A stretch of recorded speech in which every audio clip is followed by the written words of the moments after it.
Welcome back, everyone, to the kickoff day here for Season 2 of Grandmasters. Today is August 23rd, 2019. Here we go. And I finally have my history fact. Today was, in 2000, the first finale of Survivor, which was the Outlast and Outplay. Wow. Where I believe Ken Hatch Yeah. was able to win the $1 million prize pool. And he was infamous for running around naked around the island during that season. Yeah, I actually watched every episode of that show with my family. In 2000, I would have been 10 years old. So I remember that. I remember watching the entire season. Yes. Great television. Yeah, I Great remember Richard Hatch was very much my spirit animal. So, you know what? I want to grow up one day and win $1 million running around naked. And here I am. It's a bold dream, Dan. It's a bold dream. I wish you well on your adventure. Yes. Speaking of... Please don't do it here. Winners of what feels like millions of dollars, Gallon and Firebat have competed for quite some years now. Firebat winning the first World Championship, which didn't quite have the $1 million prize pool, but still a cool 100K to his name, and then went on to win a lot more money. Can he, the original veteran of Hearthstone's championship, take down the newest comer to Grandmaster, who has replaced Dog this season? Gallon with a second place finish in Masters Tour Vegas, one of the most serious competitors in America's, looking to stamp his mark on Hearthstone history. Yeah, that's right. And Gallon and Firebat also have, you see Gallon sometimes on Firebat's stream. They've been, I would say, decent friends. I don't know too much about their friendship beyond that, but kind of cool for Gallon to go up against Firebat in his very first match in Grandmasters. And you may notice one of the more understated rule changes for Season 2 of Grandmasters is that players are no longer required to have backdrops, which gives us a little more personality of each of the players, getting to see what they have in their now you have the Hearthstone room issues. of choice. Yeah, but whatever. One player, a player who plays Hearthstone on stream for a living, the other player, not so much. And it's quite apparent which players are which. Yes. One player plays for a living, and one player is the 2014 World Champion. Well, let's get into it. Game number one. Firebat going to be playing that Holy Wrath Paladin and Gallon on the combo Priest. Yeah, Firebat tweeted about this Paladin deck and said that, I felt really confident in it, that he feels like Paladin's one of the best decks in the format, and it's reflected in the fact that 4 out of the 5 matches that we'll be seeing today, a player has brought OTK Paladin. And, it's a very interesting deck that's gotten some new tools, mainly off the back of Zephyrus. This is a card that people were anticipating going into Highlander decks, but the nice thing is, if you have no cards in your deck, it turns out you have no duplicates. So Zephyrus, you draw a ton of cards with the normal OTK Paladin deck, which, by turn 6 or 7 on average, you can get to the bottom 5. Absolutely. Then Zephyrus can activate, and you can pick the ideal card. Against slow matches, you pick Tyrion. Against fast matches, you pick Board Clear and Life Gain. And, you ultimately still get that combo off. It's a lot of damage that goes through, despite the fact that you think, they only have those 2 Holy Wraths. Yeah, and the interesting thing about it also is the fact that since it draws so aggressively, and because it does have a decent amount of 1-ups in the deck, Zephyrus can be active pretty early on in the game, which could bail you out of some tough situations that Holy Wrath Paladin, especially against aggressive decks, often finds themselves in. Subdue is also another new addition to the deck that's just a single target removal, which is something that this deck often struggled with.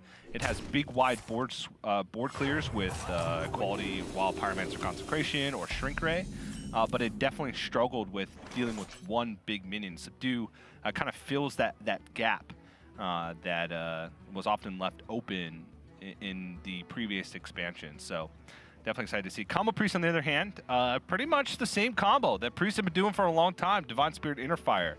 But they also received huge tools with the Neferset Ritualist to be able to heal adjacent minions up to full health with Injured Tolvir and Injured Blade Master. High Priest Amet, which is one of my favorite legendaries of the set. The 4-mana 2/7 that whenever you summon a minion, sets its health to whatever High Priest Amet's health happens to be at that point. And of course, Psychopomp, which resurrects a friendly minion that's died that game and gives it Reborn. So it's much stickier than it was in the past, with extra arms in the Rise of the Mechs patch going to 2 mana, now going back up to 3 mana next week. But for right now, it's 2 mana. It allows you to solidify board positions well early on, and allows you to buff minions more consistently than you ever have been able to, and kill your opponents very quickly. Yeah, speaking of killing really quickly, Gallon has the ability to pump this Light Warden up and draw cards with Circle of Healing. Already looking a little dicey here for Firebat. This is one of the strongest decks currently in the metagame. Oh my goodness. Whoa! That is bad news for Firebat if Gallon chooses to draw their cards. However, he is weakening his own board, so it is vulnerable to... But 4 cards, Dan! A Consecration. Yeah, no, 4 cards is great. And I mean, this is looking real powerful. And as far as draws go, this is one of the best Gallon can ever get, really, which is a Northshire Cleric Pyromancer draw, 5 or 6 cards more than your opponent. Yeah, and one of the things that, one of the reasons why I think this deck got way more powerful is because this combo in itself has existed for some time, but Priest now has other tools to be able to solidify early boards. They can either go all in with extra arms and a buff minion early on, or they can go with the, I'm going to draw a bunch of cards and then stick something and kill you. You have multiple avenues to win, and all of them are predicated upon you having a board, which I think is the weakness of this deck. If you're playing against a deck that can continuously clear out every minion you play, then you struggle, because that's your only win condition. You know of Mind Blast win conditions like combo Priest decks in the past. So that's the one weakness, if any, I would have to pinpoint about this deck.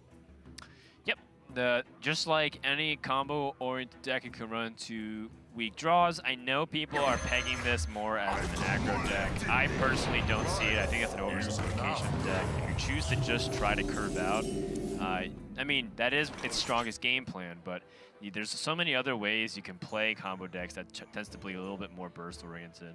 If it was a curve deck, you just play your biggest thing possible. But you want to save High Priest and Met for other things. You want to save Circle of Healing or all these other different cards for specific scenarios. Same thing goes with the Paladin deck, too. Firebat picks up the Equality, which he could use. I don't know how much he considers as a threat versus he just wants to start drawing deeper into his deck. I think Christology is one of the best cards you can pick up early on. I wonder about how we can utilize that. Looks like Firebat wants to prioritize Hammer of Rat to remove the 2/3. Any high health target is very threatening. But anything that Firebat did that drew cards, I think, this turn, I'd be in favor of. Yeah. I mean, that's kind of what you want to do every turn with this Paladin deck. You want to draw cards, but you also want to try and empty your hand as reasonably as possible. It's true. Because hand size is one of the things you need to manage the most with this Holy Wrath Paladin deck. It's got a plethora of removal, plethora of draw, but it's about managing those. And holding on to the Equality, I think, is also big, because this 2/3 is not that threatening. And he wants to save his removal until kind of the last possible moment. Because it always feels like, a very unsuspecting minion from the Priest can kill you, but you have to think within reason, right? Is this 2/3 really going to be that threatening? If he Powered Shield, double Divine Spirit, and Inner Fire, you're still not dead. You can still remove it. You can still react. Right.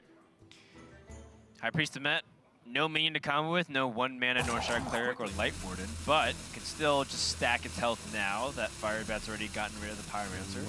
That being said, if you set a Met to 1 health, it really nullifies most of its power. Yeah. So that Equality in the hand, even if it doesn't necessarily combo with anything, is still very useful. And, Gallon does this as a setup for lethal. I know that sounds pretty absurd for people who've never played this deck, but just look at Divine Spirits 1 and 2, and it goes to, 36. So Firebat would die next turn if he has no taunts or no way to deal with the 2/9. Yeah. He does, though, like in the form of Equality, for example. Yep. It's about whether or not Firebat feels like, at this point, Gallon could have drawn the full combo. Yes. He would need exactly Divine Spirit, Inner Fire, but he saw a lot of cards drawn early on in the game. Elven Archer is a nice pickup, too, because now Firebat can coin that out and stop a Silence from being able to completely wreck him. I believe... Well, he's already used the only copy of Silence he has in the deck. Oh, you're right. Gallon's opting to play double Topsy-Turvy and 1 Silence. Okay, okay. Usually, the standard deck list on ladder, I feel like, is 2 Silences, 1 Topsy-Turvy. Yeah. So, with that 1 Silencer already used, Firebat doesn't have to worry about it. Otherwise, Gallon could Silence, Divine Spirit, Inner Fire.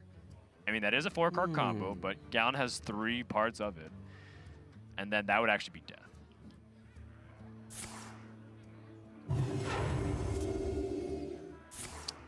This is still really powerful, though, in the sense of, you know, Gallon pushing tempo. 11 power represented on board with an extra health buff to the Pyromancer after equality has been used.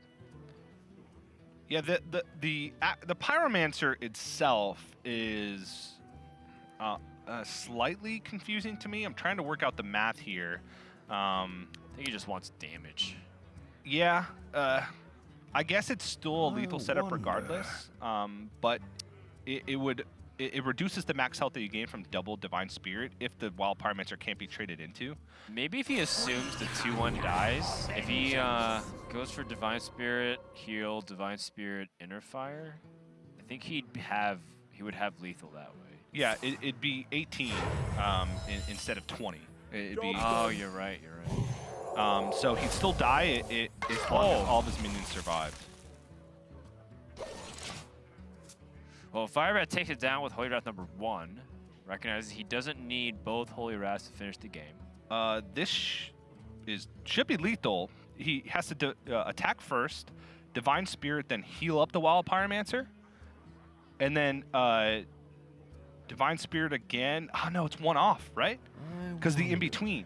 Right, the procs of the second Divine Spirit would reduce it to 19, so it's 1 off lethal.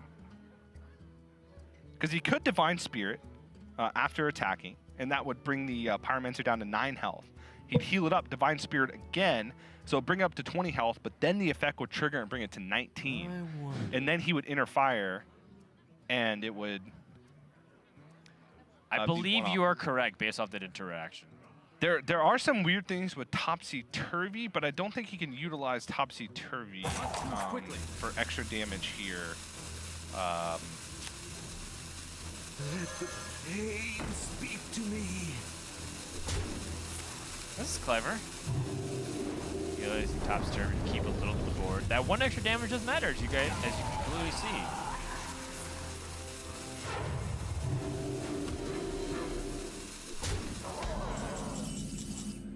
That was close, though. And that's the rough part about playing this priest deck is almost lethal is oftentimes not good enough. Because if you're not playing Holy Ripple in the deck, which Gallon is not, you have no direct damage to face without minion damage. And Holy Ripple is a very small amount of damage. It's only 1 damage to face. But sometimes that can be the difference maker. But if you go all in on a single minion, if you use Divine Spirit, Inner Fire, and put your opponent to 1, if they have hard removal, you may never get to the point again where you stick a minion. Oh my. Not enough for Consecration. One mana off. Yes. Could just unload the Shrink right here, but that's his last board-wide removal. He could just clear the board and set the Wild Pyromancer low so that he's not in danger of the combo. Is he though? Because if you heal that to a 3/5, double it. He could Elven Archer to put it even 1 health lower. Wow, respecting the combo pieces in Gallon's hand. Great read from Firebat. That would have been lethal, right? If he had left it at 3, would have healed it up to 5, and it would have Divine Spirit to 9 life and Divine Spirit again to 18. No, because then it would have taken 1, so it would have been 17. Oh, it still wouldn't have been enough. It would have been exact lethal. Yes. If he had not Elven Archer the Wild Pyromancer down. So double Divine Spirit, Inner Fire. Which, you know, Gallon drew 20 cards in his deck, and he's been playing from the right side of his hand. It's not unfeasible. But I mean, you're right, it would have been 18, yeah. If anything, it might have even been likely. Yeah, that's... It's a great read from Firebat to understand what situation, and that small 1 damage has seemingly made the biggest of differences here. Yeah, and he holds on to the Shrink Ray, importantly, because now Gallon wants to reload. And if he reloads here, then Firebat has the Shrink Ray to follow up. The problem is he doesn't have a board to capitalize on Shrink Ray, but if everything's a 1-1 with a Wild Pyromancer on board, it's like almost impossible to get the combo rolling. This is a really cute use of the Inner Fire from Gallon, just as a slight buff and slight damage to the board. It's kind of like the Inferno. You know, dealing 1 damage to all enemies and +1 attack. Shrink Ray plus Consecration a little bit too expensive, but Shrink Ray still sending it to 1/1's a good thing for Firebat. Yep. Firebat needs to stabilize just long enough to get to that big combo. 2 timeouts, picks up 1 of them. Gallon looks really upset to see a Novice Engineer. I wonder if he realized he could have actually done something else. Gallon's a player that actually does think about corner case edges a lot. Let the pain speak to me. Sometimes I even fault him. I feel like he gives his opponents a little too much respect. Yeah. But that also has been the reason why he's able to spot some incredibly tricky lethals and why he's considered to be a top-level player based off his ability to analyze and critically think. And it seems like he is, because of that, he's better against other high-level players. Because he thinks about edge cases, because he thinks about every possible scenario. The worse you are, the better you are versus Gallon. Yeah. So I'm great. Because he's going to be reading into everything that you do, and if what you're doing doesn't make sense, then it's going to flow right past his radar. Yeah, you can't read me if I don't know what I'm doing. Yep. Gallon picks up the Acolyte of Pain here. I think he's contemplating if he wants to draw cards in this spot. He does have a couple of things that still be useful, but for example, he would have Psychopomp that could revive potentially a really good minion, but you know, things like the second Light Ward and whatnot don't seem to be incredibly useful in this spot, so it's not like he has a lot of great draws. Yeah, but at the same time, at this point, Gallon just needs to stick a minion, right? Firebat's low enough to where double Divine Spirit Inner Fire will kill with just about any minion. So what he wants to do is force out removal and then stick a minion going into a dead turn from Firebat. And there's like a very specific window that you need to do that, right? It's when the Paladin has like 3 or 4 cards left, because they're still far enough away to where they can't do their combo as consistently to kill you. But they've expended a lot of their removal by that point. That's kind of like the weak spot of the deck. That's where Zephyrus comes in most of the time. That's why Zephyr is such a big tool in this deck, because the biggest weak point for Paladin is either very early on in the game, before they've had a chance to draw their removal, or very late into the game, right before they've had the chance to be able to activate their combo. And Zephyrus kind of makes up for that second weak point in the game.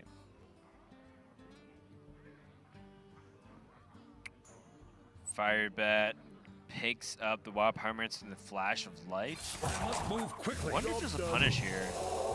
If Gallon has specifically like extra arms? Extra arms or Power Word Shield. Power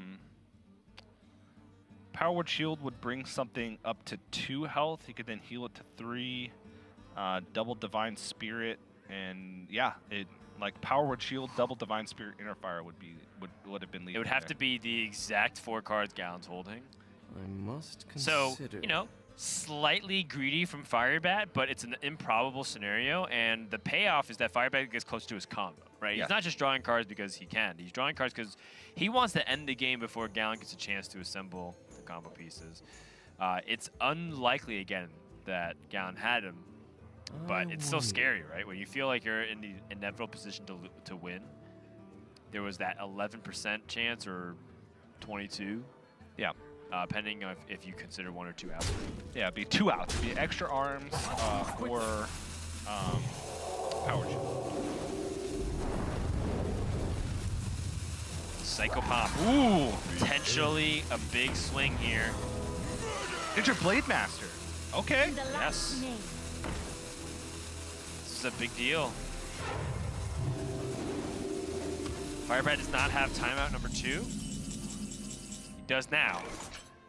And this is also potential and potentially something for Firebat to consider as well. Maybe he was drawing because he wanted to get a second timeout so that he can survive and get to that inevitability point. He still has yet to draw his Shirvala, but that actually might be a blessing in disguise as well. If Firebat knows that Shirvala is the last card in his deck, this actually happened to me on ladder right before we were playing because I was trying to test some matchups. Shirvala was the 30th card before their first time they drew Shirvala, so they just Holy Wrath and killed me. I was like playing as if they're going to push Shirvala the entire time, but on their second to last draw, they had 2 cards left. They just didn't draw Shirvala and then just like, oh, I don't have to worry about surviving one turn. Yeah. I thought I was so clever because I baited out both timeouts and whatnot. Power Shield was the very next draw here for Gallon. Ooh. Big heal, big clear for Firebat. And outside of a Psychopomp draw, like right there, the second Psychopomp in the deck, picking up something big. Still can be. It still can be, that's correct. There's only 5 cards remaining. Shower Cleric, not enough mana anymore to play Psychopomp if he draws it. Yeah. Outside of that, he's got like a Never Set Ritualist still left in the deck. I think he has a second injured Tolvir and a second Extra Arms, but also has Topsy-Turvy, I believe, as his last 3 cards. So I think he has, what would it be? Never Set Ritualist, Extra Arms, and Topsy-Turvy? I can't remember if he played the second Topsy-Turvy. I don't believe he did. But at this point, Zephyr is active with only 2 cards left remaining in the deck. Yep, and he also has timeout in this position from Firebat, so I believe he is guaranteed. Yeah, because he can draw the second to last card with Flash of Light, and then it's guaranteed. Making sure he gets the damage in, Flash of Light, timeout, and that should be the game. I'm almost out of cards.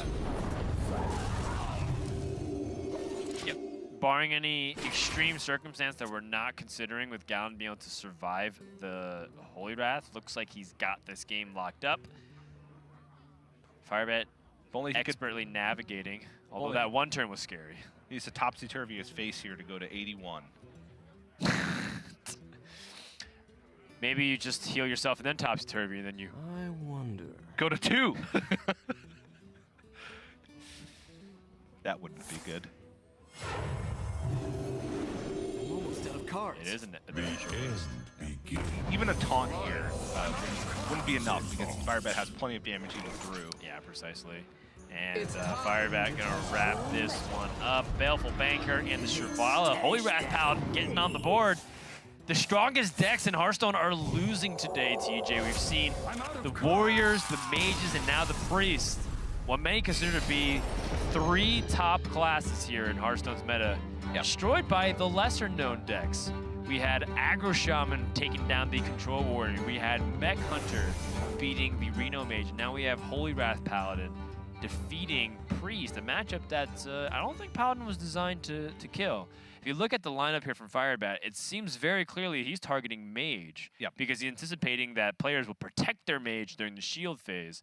However, with that win, Firebat doesn't have to worry nearly as much. He's already got that important win under his belt in his best of 3. Yeah, very important win, and that may have looked like a straightforward game for Firebat. He just removed all his stuff and then comboed him at the end, but there was a lot of small things that Firebat did very well. The Elven Archer and the Wild Pyromancer to prevent lethal, given Gallon has, you know, the 3 perfect combo cards. The one turn where he went greedy and left those 4 1/1s on board and didn't protect his life total or didn't remove the board in its entirety, saying you have to have 4 exactly perfect cards to kill me, which is very unlikely. I'm taking that chance now. Right. So there's a lot of small things that Firebat did right, and it pays off with a big win. That's right. So Firebat off to a 1-0 lead. We're going to take a break. When we come back, we're going to find out if Gallon can strike back, or will Firebat close it out 2-0.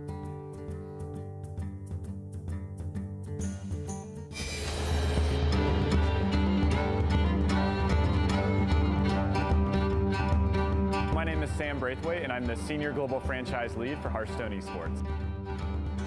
This event was especially cool because it takes place right after the brand new expansion, Rise of Shadows. Historically in Hearthstone Esports, we do our big events like this towards the end of an expansion cycle, but we really wanted to shake things up and really showcase that not only is the world champion the person who can pilot the best decks, but also the person who, when presented with a brand new game, can put together the best decks leading into the world championship. Cheers to you guys, the sold-out crowd here for the HCT 2019 World Championship.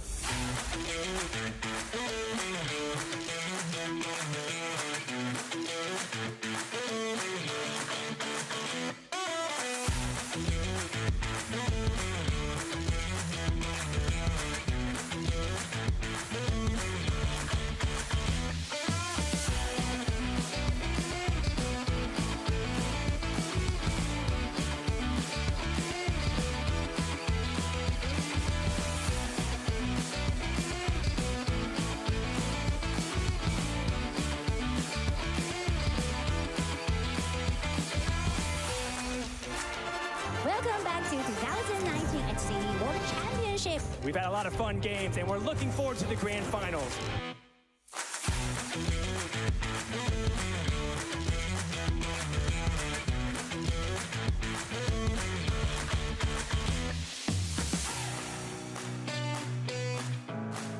Showdown. Viper versus Hunter Race. Only one can be the champion. Oh, come on! Alex, match be dead. Wacko pick a Vince coming out from Hunter Race. It's now or never. Archville and Reform. Okay!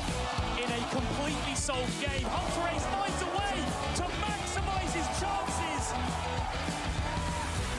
It's been a wonderful journey throughout the past few years of the Hearthstone Championship Tour, where stars were made and dreams came true.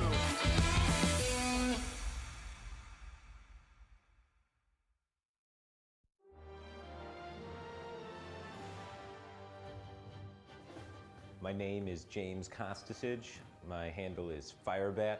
My username is based off the StarCraft player Firebat Hero. I was a fan of him and watched him on Twitch early on in his career, and then just named myself Firebat because I thought it was cool. Something about me that people don't know, I really hate spending money. I try and save it whenever I can. I recently learned how to repair a dishwasher so that I didn't have to buy a new dishwasher. I like doing stuff like that. I get a really good sense of accomplishment and pride whenever I'm able to salvage something. My favorite Hearthstone Esports memory is winning the 2014 World Championship. That was pretty tough to beat, but I'm hoping that one day I can beat that memory. Being in Grandmasters, to me, means that I get another chance to prove myself and show that 2014 wasn't a fluke and that I am still here to play. I mean, I love playing against my own region because I get to play against a lot of my friends, which is always like really fun and entertaining, and there's so many different mind games. But at the same time, I'd really love to play against Europe and really knock them down a few pegs because they're so cocky all the time. I look forward to winning the most and losing the least. I definitely don't want to lose, and I definitely want to win, so it's really simple.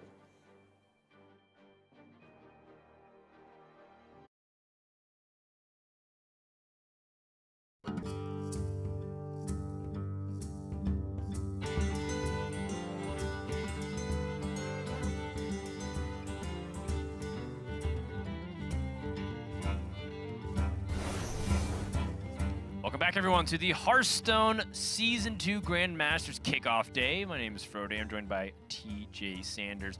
We're currently in the middle of a series between Firebat and Gallon, where the winner gets to start off on the right foot here for America Season 2. We do want to say one thing that we didn't mention at the top of the show. Season 2, we're going to actually have relegations. I think, that was definitely something that people were thinking about in Season 1. They're like, well, what stakes are they playing for besides going to the Global Finals? This season, the worst performing GM per division gets relegated. They lose their spot. They lose that soft, cushy, guaranteed spotlight and money. And, the player that does the best from the Masters Tour, most likely for Europe, it's going to be Fel Kane, who won the Masters Tour Korea, and quite possibly Zim as well, right off his heels in second place. And America's, we saw Gallon replace him, but America's turns out it's pretty soft, TJ. I don't really like calling out my own region that often, but America's highest performer is like $3,000, which means that if they get like a top 32, they're like in. Well, technically it's dog. Technically it's dog. That's not a GM. But going further down below that, yeah, there hasn't been an America's player outside of Gallon who has like that top 4 finish. So a lot of it is going to come down to Bucharest. To see who's going to be vying for those 2 relegation spots, those 2 promotion spots. for Grandmasters Season 3. But yeah, a lot rides on their performance in this season, more so than last season. And starting off on the right foot is a big deal. Yep. Now, there's always those stories of redemption, right? We had PNC last year, or last season, rather, who started off the season very poorly and went on to win the whole season and qualify for the global final. Right. So it doesn't, it sets the tone for your season, but it's not make or break in week 1. Not to mention that there's prizing on the line for each individual win as well. For some of those players, they do care about that as their main priority, given that this is their career and they're going full time, and they, really wish to make their mark onto Hearthstone history, as we were talking about at the very beginning. You know, I talked to Gallon, I talked to Firebat, I'm like, what matters to you the most? And they said, making a legacy and winning. Firebat, you heard him in his interview. He said winning 2014 was great, but he plans on making an even better memory when he can prove everyone that he's not washed up, that he's not just a streamer, he's not just some YouTuber that makes deck doctor videos and memes around all the time. He's got some serious skills, and 5 years later, still willing to compete and beat all of the rest of his region.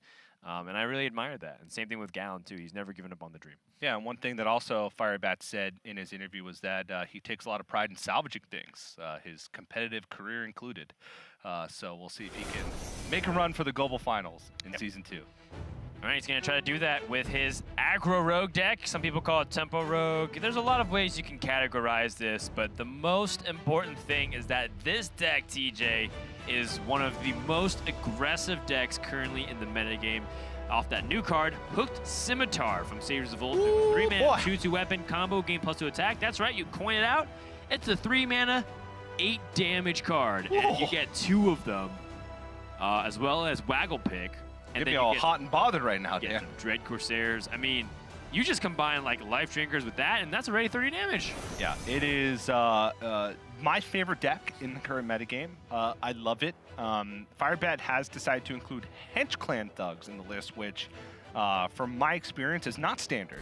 Surprisingly enough, Hench Clan Thug feels too slow, which is crazy to think because it's a snowball card that gets big very fast.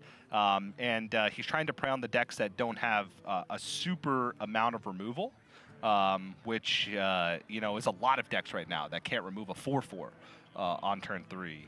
One of the strongest plays that you can make with this deck is coin Hook Scimitar, drop a Dread Corsair. Next turn, you drop a Hench Clan Thug. It's protected by a taunt.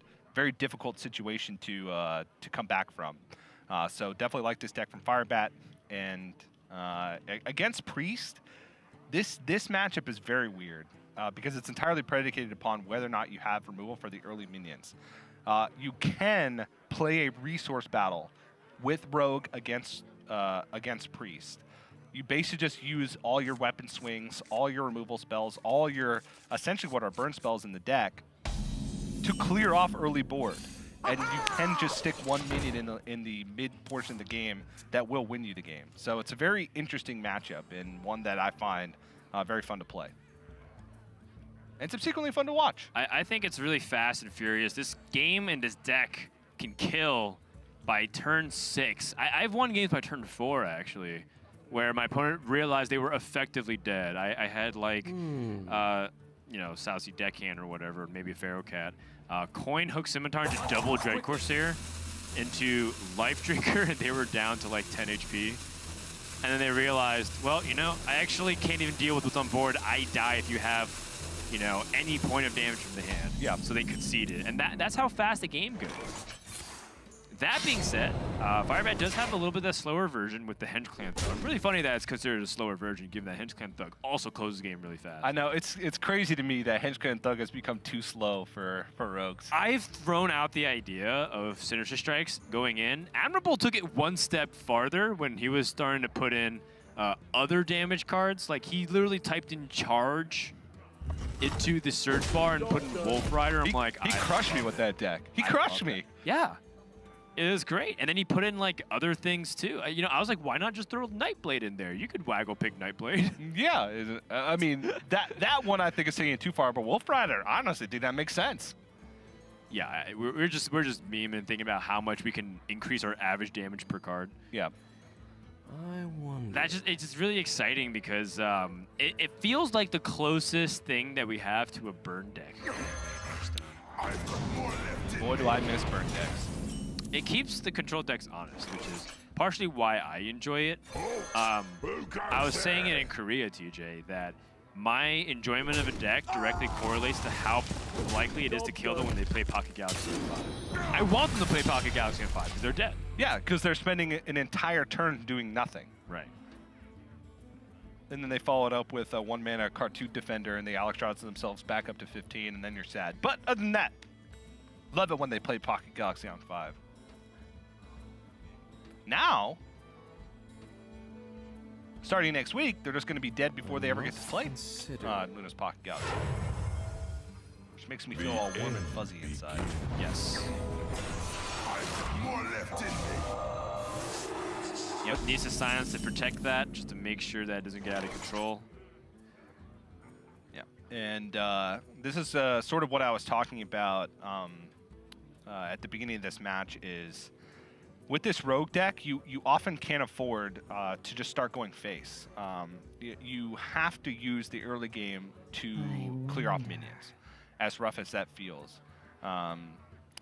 And this injured Tolvir is very threatening. Just by itself, yep, on turn 4, yep, very threatening. And I honestly wouldn't be surprised if Firebat makes a weird play here, like Eviscerate Dagger up and trade over the injured Tolvir just to try and get the ball rolling. You can use your life as a resource because as long as you're clearing off minions, the priest has no way to kill you. And Hook Scimitar plus Eviscerate is also... Oh, no, he can't do that. Nope, he can't do anything besides the Hook Scimitar, because Draco's Link goes down to 2. Huh. That's weird to me. I guess this is the same play, except it gives you a stronger weapon to use next turn, because you're still leaving a 2-1 behind, regardless. This one has Reborn, yes, but it's still a 2-1. Yes. No, it makes a lot of sense given that he has Captain Greenskin. That's his best tempo play for the following turn. And then he can Dread Corsair, Evil Miscreant on 6, right? Dread Corsair is 1, Evil Miscreant, it makes it 4 mana play, and then Eviscerate to 6. So Firebat planning for the next 2 turns afterwards. Yes, the rogue deck is very combo-oriented. Part of the reason why I don't like Henge Clan Thug is because the deck does already struggle from turn 3 to 4 onwards to be consistent in their plays. Yeah. And, you know, part of the reason why... You know, I not so jokingly advocated for Sinister Strike was because I want to activate my cards. I want to get Evil Miscreant. I want to get SI7 Agent. I want to get Hook Scimitar online. That being said, had Firebat not had the Henge Clan Thug, he wouldn't even have any semblance of board. So, you know, it's a lot of give and take, depending on what you really feel like is the ebb and flow of the game. One of the other reasons why I don't like Henge Clan Thug is it has anti-synergy with Wagglepick. Yeah, that's always been one of the more awkward things, even dating back to the World Championship Tempo Rogue that first came out with Rise of Shadows. Yeah, it makes... What I like about the version currently that does not play Henge Clan Thug is every single minion in the deck, except for maybe Fairy Dragon, because that's usually what you're playing instead, is good with Wagglepick. Life Drinker, Captain Greenskin, that's arguable. Leroy, SI7 Agent, Evil Miscreant, South Sea Deckhand, even Feral Cat, because it's a research generation.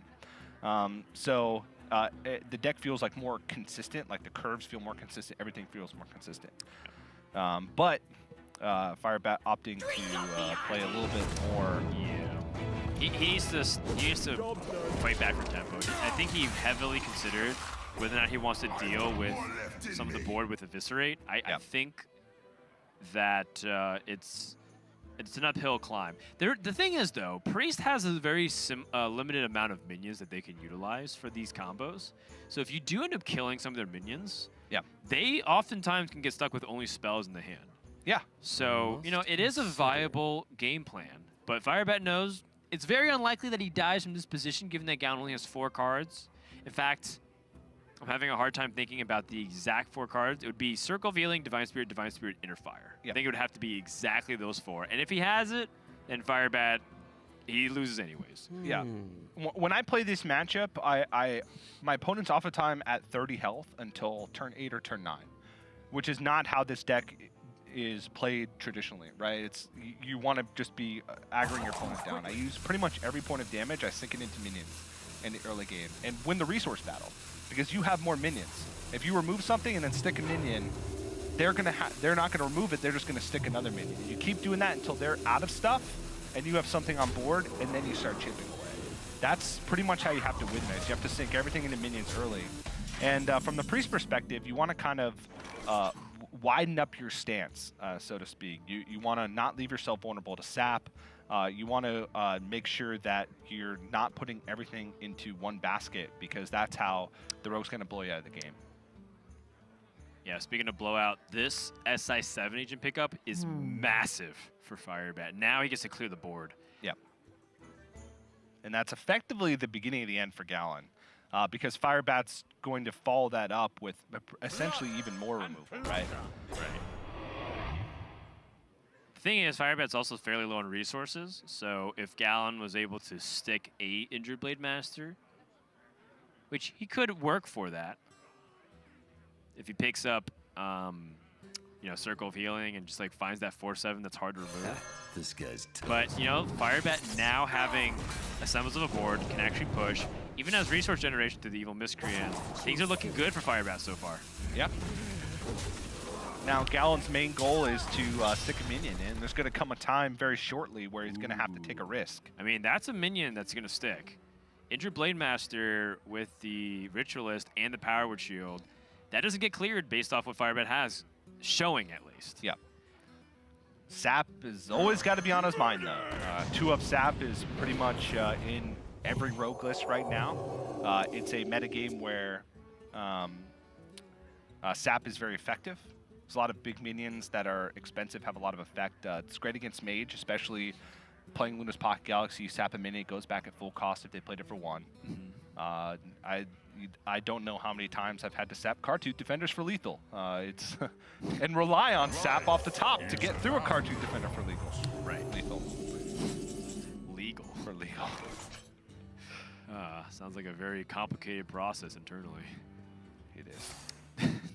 Deadly Poison and Activator for Evil Miscreant. I think Firebat's best pickup off of this is just some form of way to deal with the board. Oh, Ethereal Lackey's nice. Yeah, I think resource generation, honestly, because this often comes down to a resource battle. Oh, Sap! Raiding Party, actually, is also very good. It's card draw. He has a South Sea deckhand. He has another Dread Corsair, and he has Michael Picks. Yeah, Oh, boy. He's not killing the 4/9. Oh, man. Silence ends the game. Firebat's really hoping that's not the case. But I respect it, given that Firebat says, I want to push damage, and if my opponent doesn't have the silence, then I sap it and I win the game. Yeah. So I get Firebat's game plan. It's just, I'm always so apprehensive about these kind of situations, because I'm like, yeah, they got to have the one of, you know? Yeah. It's just that they have it a lot of the time when I'm on the opposite side, because I'm paying closer attention, so I'm more likely to remember those situations. He had 2 game plans to go down there. If he picks Raiding Party, he kills the Injured Blade Master and leaves the Neverset Ritualist alive. If he, since he picks Sap, he has to take the 1-turn risk, and Gallon's hand has to consist of exactly a Silence, a Divine Spirit, and an Inner Fire. Or Topsy-Turvy. Or Topsy-Turvy. Which at this point, with 16 cards left in the deck, 5 hits. It's not. With a couple of, you know, wash straws to continue to try to dig for it. Yeah. I mean, Gallon's investing into the Divine Spirit now, but with the trade, has to be feeling real good for Firebat here. He picked the sap. He is rewarded. Well, okay. All right. Well, he should have picked Raiding Party. Results-oriented thinking. That was a huge misstep for Firebat. Real passive play. Yeah, he should have known what the top card of his deck was. Firebat back to his passive habits of Season 1. You know, I like that Gallon. I like that Firebat used the sap from the Ethereal Peddler, because it's more likely to upset Gallon. I mean, Firebat had double saps, but if you play it off the Ethereal Peddler, the Ethereal Lackey, it's less likely of a draw compared to drawing from the deck. And so that has to make Gallon upset. Or is it? I'm not sure, actually. I don't know the percentage of discovering the sap versus drawing from the deck. I'm not sure which is more likely. Either way, Gallon's upset. Yeah, I don't know exactly how many rogue spells there are, to be honest. 6 damage showing from minions, 1 from the dagger, 11 from the eviscerate. Gallon is very close to death. And there are a ton of cards in Firebat's deck that deal that amount of damage. There's weapons. Leroy there's Waggle chargers. Pick, Life Drinker, SI7 Agent, Hook Scimitar, Evil Miscreant could do it, Salcy Deckhand. There's more hits than misses. I think so. Shadow Step would do it in multiple ways. Yes. So Gallon is hoping that Firebat draws like the 5 cards that don't kill him. And he needs to draw cards that swing the board. And I think that involves getting Wild Pyromancer, which is why he might be prioritizing this Acolyte here. Yeah. And he can't even use Topsy-Turvy defensively here because there's nothing with less health than attack. Yeah, everything that Topsy-Turvy does either does nothing or makes it worse. Yeah, so you're just going to kind of load up on this Acolyte of Pain. Wow. But it's, I think that, and that's even if he heals face, right? Like, I don't know if he's going to do it. He is going to do it. Firebat's still a lot of hits in the deck for lethal, and even has Sap to kind of reset Gallon going into the turn. Got him. That should do it. I think that's 100% guaranteed now because there's not enough misses on the draw. So Pharaoh Cats are misses, a Sap is a miss, Hench Clan Thug is a miss, Dread Corsair. Dread Corsair is a miss. And that's it. I And think everything else. He's played Greenskin. Yeah. He wouldn't have enough mana for Leroy, but he's got 8 slots. Yeah, there's no way. Oh, Backstabs are misses? All right. Wait, no, Life Trigger? Oh, wait. Okay, Salcy Deckhand, he found it. I mean, he found almost every card that was a miss except for that. But you're right, the mana expenditure wouldn't have been enough. And even then, you know, Firebat had a contingency plan of the Saps. Yep. That's going to do it. Firebat closed the series 2-0 with a slightly unconventional twist on his lineup. The OTK Paladin and the Aggro Rogue take down what many consider to be the best deck in the game. Combo Breach drops 2 in a row. Firebat, 2014 World Champion. 2019 Champion, perhaps? Potentially. Be the start of the campaign for yet one more year. Yeah, a good way to look at it is 2 decks that are not receiving nerfs next week, going up against a class that is receiving a nerf next week. So, you know, I think especially after a few players' performance at the Masters Tour in Korea, like Suni, for instance, players expected Priest with its crazy high win rate against a lot of the top decks in the metagame to come out huge in week 1 of Grandmasters. But That's right. we see it get beat a lot, and you know, that's good to see players adapting to what they've seen in the past. And love the Rogue pick and the Paladin pick kind of coming out of left field. Seen Soleil streaming it in like top 10 Legend recently, so not surprised to see it have success. That's right. OTK Paladin is a deck that I know Hunter Ace has told me a lot about at Taiwan, saying that he thinks it's one of the best decks in the format, but he just didn't have enough time to practice it because he decided literally at the last hour to play it going. And he played Swiss. Highlander. And did he play a pure Highlander? I think he played normal, but it was ETC that played. ETC played the pure. We saw a Highlander early on. It was right before Hunter Ace played, I think. So yeah. But regardless, yeah, not enough time to get the deck list right. Maybe experimenting with too many new cards instead of just once subduing in a Zephyrus call it a day. Sure. Let's go ahead and check in with Firebat for a brief interview. Firebat, you there? Oh no.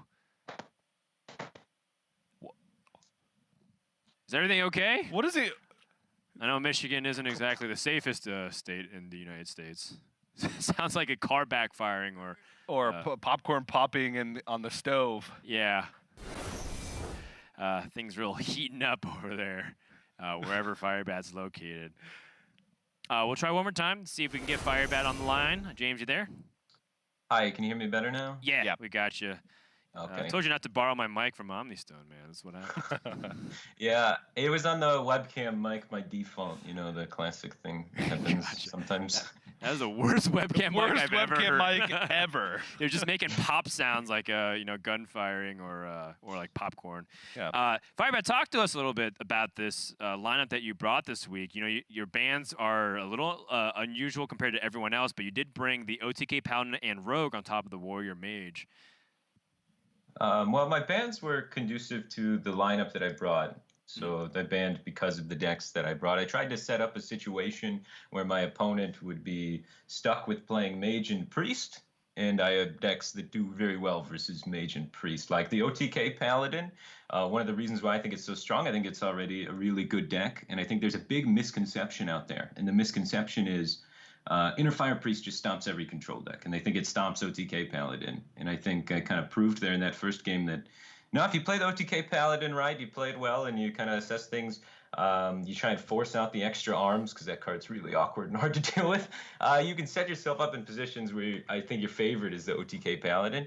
So I think it's really well positioned and allowed me to kind of soft target 2 matchups. You can't really hard target anything in this format because then they just opt out of playing it because they get to bring 4 decks and only actually have to play 2.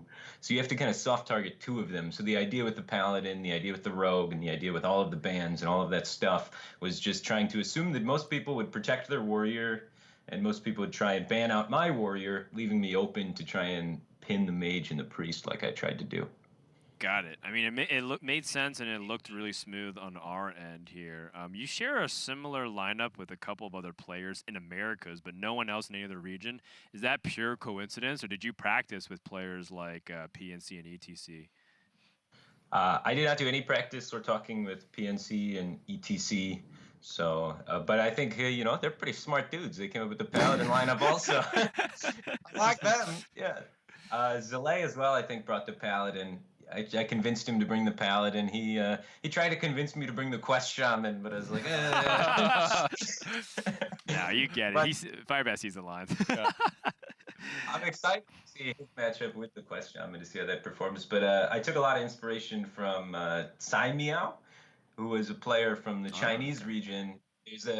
The Gold Series already started, so there's data out there and there's stuff out there from the Chinese region. You kind of really have to look for it because the Chinese scene isn't as you know, well connected, I guess, to our media sources.